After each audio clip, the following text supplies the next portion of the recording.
اللہ تعالیٰ نے تمہیں اپنی یاد میں چن لیا ہے۔ یہ خاص نشانی ظاہر ہونے لگے تو سمجھ لو جانتے ہو اللہ کیا کر سکتا ہے۔ پلک جھپکنے سے پہلے ہر منظر بدل سکتا ہے۔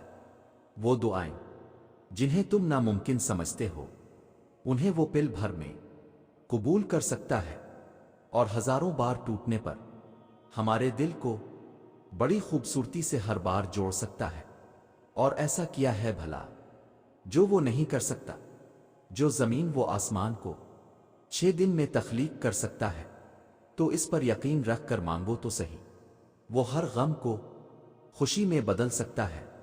سنو، اللہ پاک تو تمہارے لیے وہ دروازے بھی کھول دیتا ہے جس کا نہ تمہیں کبھی گمان ہوتا ہے اور نہ ہی تم نے کبھی اس پر دستک دی ہوتی ہے۔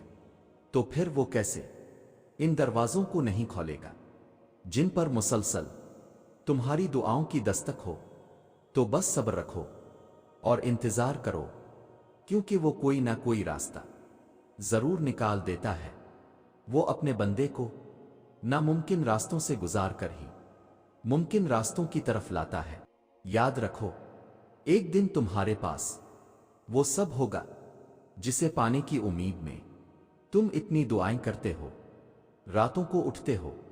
اللہ تمہیں وہ سب کچھ دے گا جس کی تم تمنا کرتے ہو۔ تمہارا انتظار ضائع نہیں جائے گا۔ تمہیں پتہ ہے تمہارے پاس ایک بہت قیمتی چیز ہے جو بہت کم لوگوں کے پاس ہی ہوتی ہے۔ پتہ ہے وہ کیا ہے؟ دوسروں کی تکلیف کا احساس، دعا کی توفیق، دعاؤں کا جواب نہ ملنے کے بعد یقین اور صبر۔ یہ بہت خاص چیزیں ہیں۔ اگر تمہارے پاس ان میں سے ایک بھی چیز ہے تو تم بہت خاص ہو، اللہ کے پسندیدہ ہو۔ اور یاد رکھو، کچھ چیزیں اب کے حق میں بہتر نہیں ہوتی، اس لیے اللہ انہیں اب سے دور کر دیتا ہے۔ ایسا نہیں ہے کہ وہ ان چیزوں کو بہتر نہیں بنا سکتا، بلکہ اب بھی کبھار ایسی چیز کی تمنا کر بیٹھتے ہیں جو کسی اور کا نصیب ہوتی ہے، جس کا اب کے پاس رہنا تکلیف کا باعث ہوتا ہے۔ اس لیے اللہ آپ کو مستقل اذیت سے بچانے کے لیے عارضی تکلیف دیتا ہے۔ یاد رکھو، ہماری زندگی میں کوئی بھی ایسا لمحہ نہیں جس لمحے کے لیے اللہ نے اپنی مدد تیار نہ رکھی ہو۔ یہاں تک کہ اگر ہماری ایک انگلی دروازے میں آ جاتی ہے تو اللہ نے اس کے لیے بھی راحت رکھی ہے کہ کچھ سیکنڈز کے بعد ہمیں آرام آنا ہی آنا ہے، اور ہمیں بھول جائے گا کہ ہماری انگلی پہ چوٹ آئی تھی۔ یہ تو بہت چھوٹی سی مثال ہے اللہ کے رحم کی، تو آپ سوچیں کہ جس رب کو آپ کی اتنی چھوٹی سی چوٹ کی بھی اتنی پرواہ ہے، اس رب کو کیا آپ کی بڑی بڑی پریشانیوں کی پرواہ نہ ہوگی؟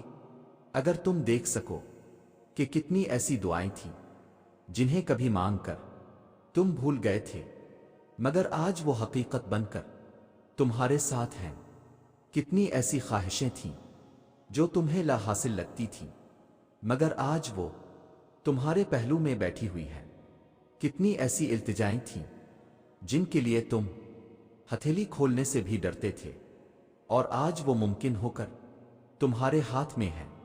تو تم کبھی بھی اس سے خوفزدہ نہ ہو جو آگے اللہ نے تمہارے لیے لکھا ہے، تم کبھی بھی اس کے لیے فکر مند نہ ہو جس کی طلب تمہارا دل اللہ سے کر رہا ہے۔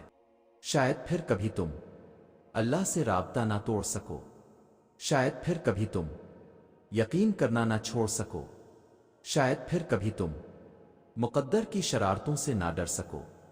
اگر تم یہ دیکھ سکو، سنو، کیوں خود کو اتنا بے بس محسوس کرتے ہو؟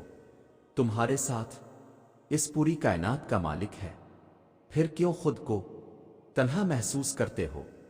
کیوں کہتے ہو ہمارا کوئی نہیں اس دنیا میں جس کے پاس 70 ماؤں سے زیادہ پیار کرنے والا خدا موجود ہو؟ اسے کیا ضرورت کسی کی؟ تم خدا کو بھول سکتے ہو پر وہ خدا تمہیں نہیں بھول سکتا، کیونکہ وہ اپنے بندوں سے بہت پیار کرتا ہے۔ تم اس خدا کی